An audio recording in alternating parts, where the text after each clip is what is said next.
You wanted the best. You've got the best podcast. The hottest podcast in the world.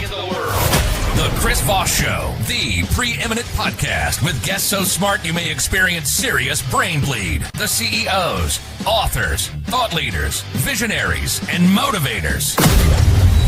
Get ready. Strap yourself in. Keep your hands, arms, and legs inside the vehicle at all times, because you're about to go on a monster education roller coaster with your brain. Now, here's your host, Chris Voss. Hi, folks. Voss here from the ChrisVossShow.com. There you go, ladies and gentlemen. The only thing that makes official. Welcome to 16 years and 24 episodes of the Chris Voss Show, and the most amazing minds and people who come on the show and share with their journeys, etc., etc. Go to goodreads.com/Chris Voss, LinkedIn.com/Chris Voss, Chris Voss1 on the TikTokity, and all those crazy places on the internet.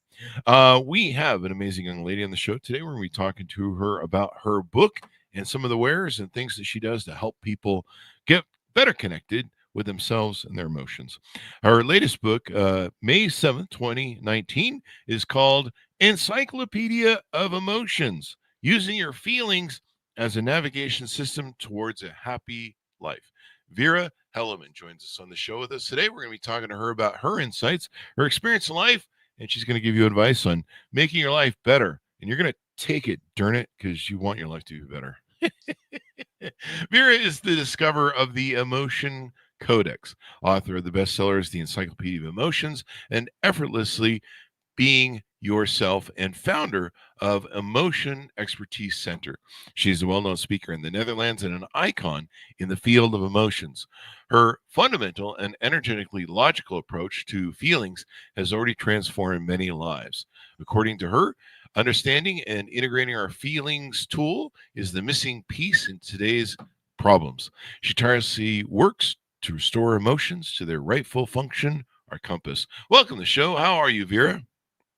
I'm very excited and joyous to meet you. There you go. It's a pleasure to meet you as well. Give us your .coms. Where can people find out more about you on the interwebs? Emotioncodex.com. Very simple. Mm-hmm. There you go. So give us a 30,000 overview. What's inside your book? Well, the Encyclopedia of Emotion contains 350 emotions. Wow. Yes, explains why they arise and what they want to tell you. Because emotions are a feedback mechanism, and every emotion has a message for us. So it is when there's something going on emotionally, you take the Emotioncopedia, you look the emotion up, and I'm speaking to you. It's very simple. So you look at the emotion, you're like, I'm feeling verklempt right now, or I don't know what emotions are. But 150 emotions, that's a lot of emotions, isn't there? What did you say? I don't know what emotions are. Yes, well, I know I'm a man, so we don't do emotions. My husband said, this is a book for women because emotions, men only have two emotions. And that is, does he say what either good or it sucks. Good or it sucks. Those are men's two emotions. I suppose that's all right. Yeah, I gotta think of it. But that's not true, of course. I feel sad every now and then if I think about my dog dying. But other than that, we do pretty good. So you have an encyclopedia of emotions. What prompted you on to write this book? Well, I always let me guide by my intuition, and actually I was under the shower and some thoughts come into my mind. You have to write about emotion. And I thought, oh, what's a good idea? Mm-hmm. And I did. So this book of 600 pages came out in 8 weeks. But after that, I developed more and more about emotions and emotion coaching method, and recently a new structure about emotions came to me as the Emotion Codex. And what I find so interesting about emotions is that it is the most recognizable entrance for human being to become aware of energy. And energy sounds very woo-woo, but what's so interesting about energy is that, for example, when we are talking, I feel very joyous inside of me because I think you are a very funny man. And you didn't make a joke yet, but it I'm is just very a funny looking. also, that's not it, but I feel some kind of echo coming from you, which makes me laugh. And that's not because I look, not because what you say, but it is some kind of vibrance you have around you. And that is what we all perceive, and that is very invisible, of course, but emotions actually are the very raw examples of, perceiving that kind of information. Yeah, From our surroundings. most people when they're looking at me, especially children, it's mostly horror is the emotion that they feel. Like, what happened to him? Anyway. Really? Will I be that ugly when I grow up? Yes, you will. At least. So anyway, I won't curse my looks on a woman. You know, I've seen Joel's daughter, and boy, she did not get Christy Brinkley's looks. Really? Well, when you stay believing that, maybe then it becomes true. I would want to curse women with my looks. There you go. No one wants to see that. So how did you how did your own journey with emotions shape the way that you wrote the book and kind of were the prelude to the book? Well, when I look at my youth, I was very emotional. I had a very difficult adolescence, and I was a very quiet child, very sensitive. I never spoke until I was maybe 13 years old. Really? And I observed, yes, I observed what a strange creatures people are. Oh yeah. So I perceived everything, I saw everything, also the adult things. And I observed, I experienced, and I worked myself through it, and I became very happy. And afterwards, I was going out with all my insights, and I attracted rooms full of people who wanted to know how to become happy because they saw some kind of example. And so I became a teacher, and now I'm here in English because I did it all in Dutch for 14 years. But the Emotion Codex, I got all this information in my head, was thinking about it in English. I thought that's strange, thinking about it in English. Well, let's make it in English and offer it in English. There you go. Now, brand new in English, but proven in Dutch. There you go. So how did you choose the format of an encyclopedia for emotions instead of like just talking about them? Why did you go the encyclopedia way? I actually don't remember because it's a few years ago that I wrote it. I actually don't remember, but I have this this amazing fabric of good ideas in my head, and yes, when a good idea comes into my head, I immediately go for it. So yes, I have a guess, but not a break. So I think it came to me, and I just did it. Oh, okay. Just drove by intuition. So that's also, of course, because I'm a sensitive woman. I'm not always thinking things through. Yeah. But when I go and look back, I think, oh, I did that good, and some things I didn't. Yeah, there you go. So you talk about using emotions as a navigation system. Is this something I can use in my maps, my Waze GPT, that maybe I can get downtown on the map? Well, that's a joke I'm trying to set up. It's not working. Chatty is not so good in emotions. I try to scramble with Chatty and practice my English, but I always hit a very surface bottom. So that's a thingy you cannot do. But so I remain human. We all remain human. And so I structured it in a map. It's by the way looked like this. This is the Emotion Codex for the one who's watching it on YouTube. Oh wow! So actually, it is made of an ancient symbol. And you can also extract it into different parts. Looks like a star, maybe.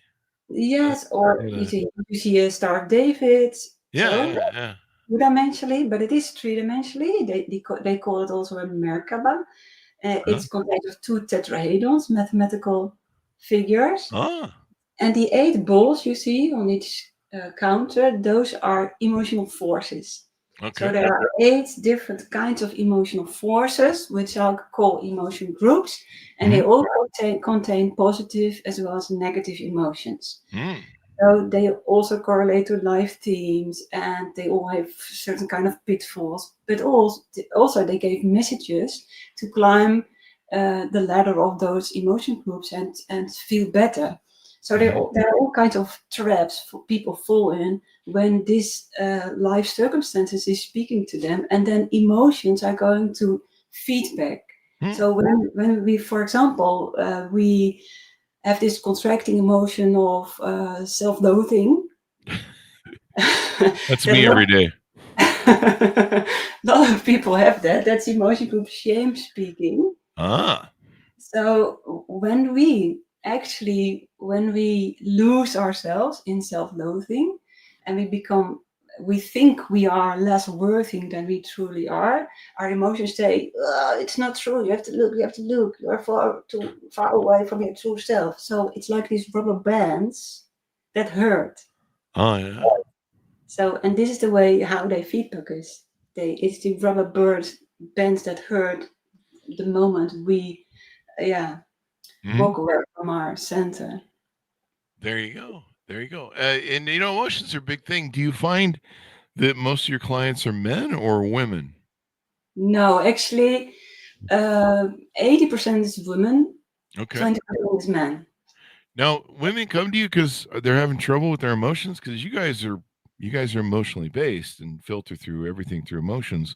Is there a lot of women that are trying to understand their own emotions? Because I thought you guys had that down better than us because you guys live in it. No. Okay. I think women suffer more from emotions because the difference between what I see, and I generalize, because there are a lot of sensitive men, which we all have access to all emotions. Men, women, he, she, her, it, doesn't matter. But men are better in distinguishing the different kinds of problems in their heads. Yeah. So you have a long hallway. You've probably heard about this, and men can easily put all these troubles behind doors, but women throw it all on one mountain. Yeah. So behind every door, an emotion is giving feedback. So the man can close the door and open the door and hear one emotion. But women hear all the emotions shouting to them. And they don't know the difference because it's one added on the other, so it's huge. So they kind of get like a stack of emotions then, and that can be overwhelming. Yes. Like sometimes women will say, I'm too up in my emotions, and that usually indicates they're kind of at a frantic sort of stage of their emotions. Yes. Yes. If I understand correctly. I'm a woman with a bit of a male brain. So I managed to divide all the emotions. That's what I do also with the women. Try to divide all the emotions so you can listen to one message each time. And then it's easier to understand what it asks from you. So even though women live in their emotions, they still struggle to identify them, or maybe there's, like you said, too many of them coming at them, that it's hard for them to figure out what the real emotion is that they're having or experiencing. Yes, and you can, maybe it's easy to understand that when you have physical pain, for example, you have a stomach ache and it really cramps. This is actually how emotions also feel for some people. Or a migraine. Sometimes head explodes and all the emotions are adding to it. Yes. Or sometimes you're hangry.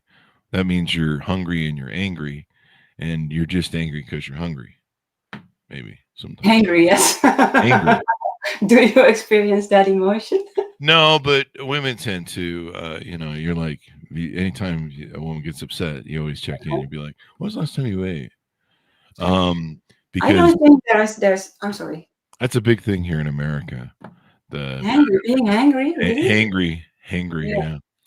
I used to be that way. I don't know if I had low blood sugar or if I just ate a bunch of crap, but now I kind of can recognize stuff. But yeah, I'm not, with men, um, I'm not sure that we so much that we put emotion behind doors. I suppose you could put it that way, but we just don't have to emote our emotions. Women, it seems, have to emote their emotions. They have to revel in them, feel in them, roll around in them.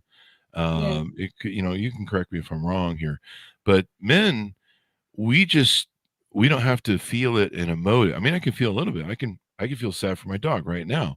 Okay, great. I felt that. Done. I don't have to emote it. I don't have to roll it. I don't have to feel it. Maybe I'll cry every now and then over my dog, and that's okay. I'll have a little cry, and I'm done with it. Can I I don't. ask you a question? Yeah. I find it very interesting, this distinguish between men and women, because I believe there's not that much distinguish when it comes to emotion. But what do you find beautiful about women? And I don't speak about the physicality. Their femininity, their softness, but their softness is their power. Their ability to nurture, their ability to love, their ability to be kind. They don't make those in the U.S. anymore, but I hear they're in other places. Yeah, it's everyone's really masculine here. They don't even wear dresses anymore. They just wear pants like men. Okay, so you're exactly at the right time. I'll hear that. But all the things that you explain about women have to do with emotions. Yeah. So emote them.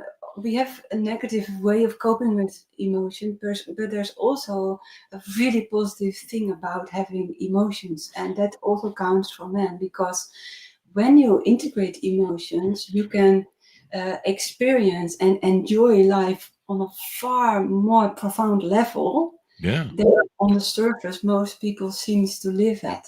Yeah. And I think most men need to be able to identify their emotions and think about them.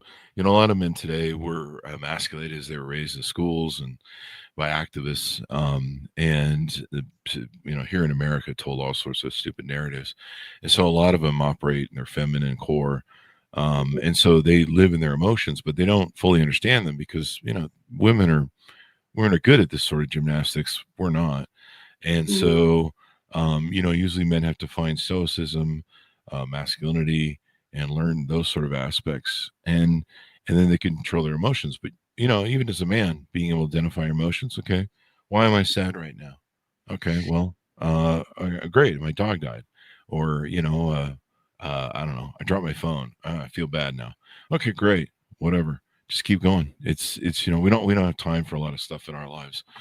But so we just keep moving and stuff. But women have to connect with children, and children are based in emotion, and so they're the bridge between men and women, or men and children.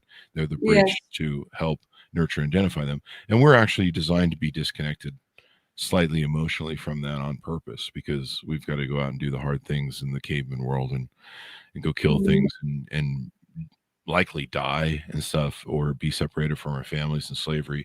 So we've learned to, over the years of medieval and caveman shit, we've learned to have that disconnect. But it's there for a reason. Otherwise we just sit around at home and play with our kids, and we want them to go out and spear things and do caveman shit.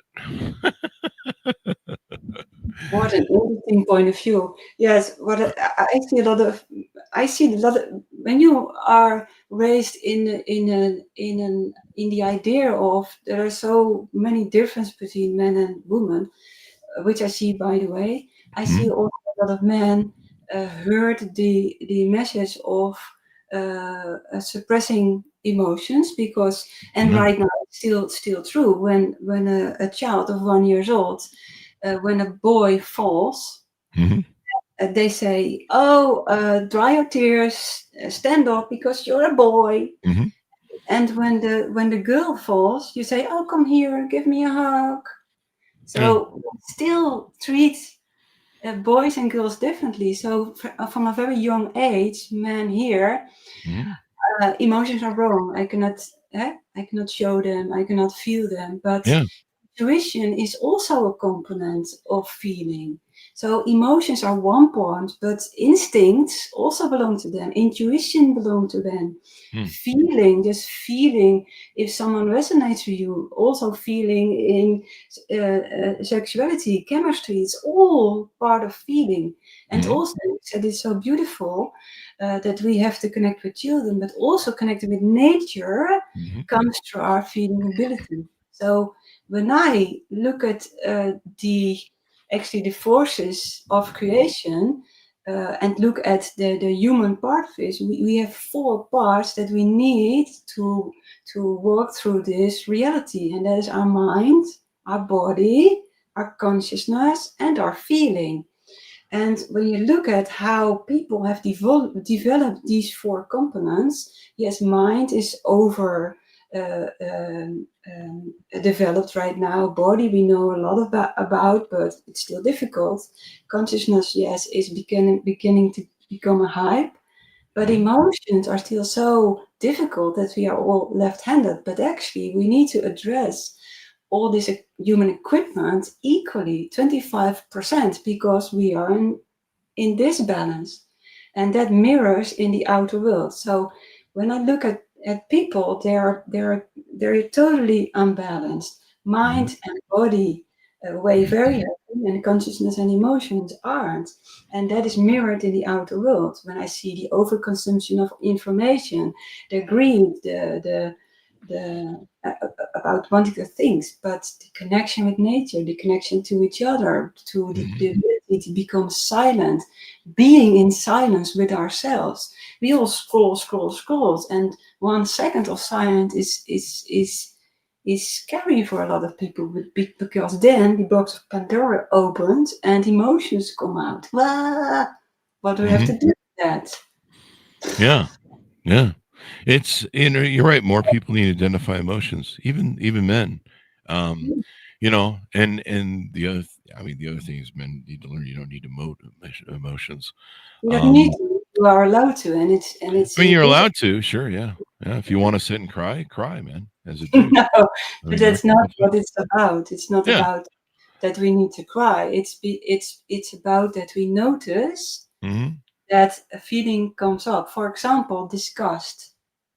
That is or emotion called disgust, or not feeling at ease with something, or feel a little bit stressed or fearful about it. It's also an alarm signal that we don't head in that direction. So if we close those alarm signals. Yeah. So tell us about the codex. How does the system work? The emotion codex. Yes. So the codex, and I showed that this is a map. This is a very structured map that explains why emotions do as they do. And actually, these are like a magnetic field which vitalize us. So these are all magnetics that is like a bird of life. They go out and go in. So some emotion contracts, that is the inhale of life, and some emotions leave us in space, like panic. It's all over the place. But also, and it's so we lose ourselves to the outer world when we are in fear. And when we are in self hate, for example, then we are all this contracted. So these are like magnetic fields, which are continuously, balancing us. It's magnetic fields. Interesting. Yes. There you go. There you go. So now I noticed on your website you've got several offerings. I think you have your own podcast. You want to get a plug-in for that? Yeah, I'm just starting, and you're welcome to join it, everybody who reads, because I'm going to do live coaching sessions on that. That is not something that I do one-on-one. I only do groups, but in the podcast, I will give you, I will show it how it goes, and I give you through live examples of people who are really struggling with emotions. I give feedback on why emotions do what they do. So this is, I did it in the Netherlands for quite a while, and now also in English. There you go. And you got some upcoming events, I see. some different things. I don't know if you want to plug some of these, a free webinar, YouTube Live, class, quarterly case lab for real emotions and insights. Do you want to tease out some of that? Yes, I do a bi-weekly Q and Emotion, and you can Mhm. attend that when you are a member of our community. And in this community, I have an emotion mastery program, and that is very interesting. It is almost a therapeutic program, which we go through all these emotion groups and actually go from the unknown to the pain, to the healing, to the mastery of every life theme, because these 8 life theme actually completes everything that we experience in life. So it's like we say in the Netherlands, we wipe the broom through our lives and lift it up to a higher level. So people who done that say, well, it's really changed my life, and I'm there to guide it. There you go. And you do lectures, retweets as well. Retreats as well. Did I say retweets? Yes, that's not yet on the Twitter. schedule. But, I that's can't. I'm not giving up Twitter yet, so I'm still hanging on the old Twitter. Now you've written several books too as well. We should plug them. There's a book coming out soon called The Emotion Codex in book form. You want to Yeah. tease out a little bit about that, maybe? Yes, maybe it's too early, so it's now only available as an online course. You can find Okay. it on the website. The other books are yes available through Amazon. Effortlessly Being Yourself, the encyclopedia, of course, and I wrote a book also about autism. Because I come from an autistic family, also have 4 autistic children, and I was very naughty and came up with a different way of looking at it. And in the Netherlands, that became very viral, also in the health care companies that work with people with autism. There you go. The power of autism. We've had lots of folks that are on the spectrum on the show, and usually they're brilliant. They can they're all the best savants are usually autistic on the spectrum, and I mean they have the ability to really specialize on certain things and do them Yeah. extremely well. Yeah. And I'm Being also autistic. And this is why I could distract all these structures in our emotional landscape. There you go. Yeah. Effortlessly being yourself. So, how do people reach out to you? How do they interact with you? How do they get on board with your systems and programs? Find out if they're a fit for you and you're a fit for them. Well, just look the website. Look at the Okay. website. There are all kinds of free gifts also that you can attend, and there's also a 7-day free trial on the Emotion Mastery program, so you can get free access for 7 days to all courses, so you can just feel how it is and join a Q&A and ask your questions and meet me. And well, There gonna you be go. fun. So if you're struggling with emotions, yeah, that's the place. There you go. So, give us your final pitch out. Tell people where they can order the book, your .coms as we go out. Yes, you can order it on Amazon, bol.com, that's a European business. And just type into Google Vera Helleman, and you'll find a lot of me. There you go. Well, thank you very much, Vera. We certainly appreciate it.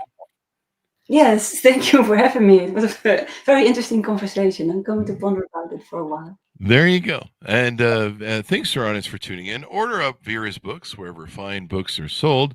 The encyclopedia, well, there's no the there. Let me recut that. Encyclopedia of Emotions, using your feelings as a navigation system towards a happy life, out May 7th, 2019. Thanks so much for tuning in. Go to goodreads.com/Chris Voss, LinkedIn.com/Chris Voss, Chris Voss 1, the TikTokity, and all those crazy places on the internet. Be good to each other. Stay safe. We'll see you next time.